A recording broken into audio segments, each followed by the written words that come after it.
Na bakambi ya réflexion pe na bandeko nyonso tolandaka réflexion na ye ko répondre question motuna oyo etunami soki mobali ou mwasi akoki kozongela ex na ye soki oui pona nini akoki kozongela ye soki non pona nini akoki te kozongela ex to pe kozonga te ya liboso il faut kotala ex oyo okozongela il faut kotala mondi outaki relation ngo ezalaki malamu parce que soki tokabwanaki na ndenge moko ya soin sans défaut sans rando baninga mabende bakabolaka biso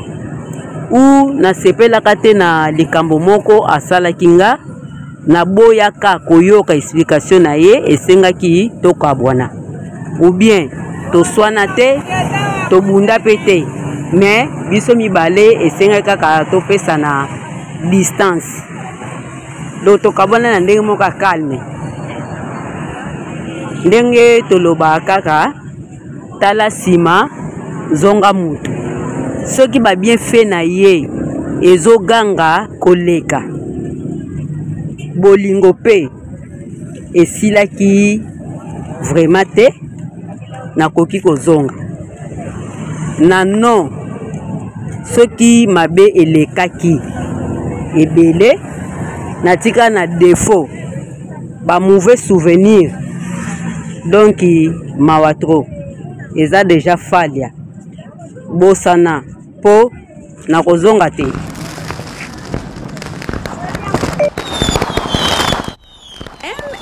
Service traiteur. Service traiteur. Nos services, vos services. Mariage, anniversaire, baptême, chez vous, chez nous, partout, avec Service traiteur.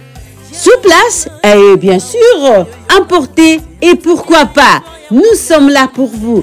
Notre numéro 06 14 49 23 11. Encore 06 14 49 23 11 France.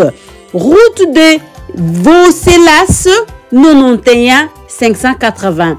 Avec nous, Service traiteur, super cool, super chic. À manger, à boire, à grignoter. Chez nous, bien sûr, soyez là, bienvenue chez nous. Bon appétit et à tout à l'heure.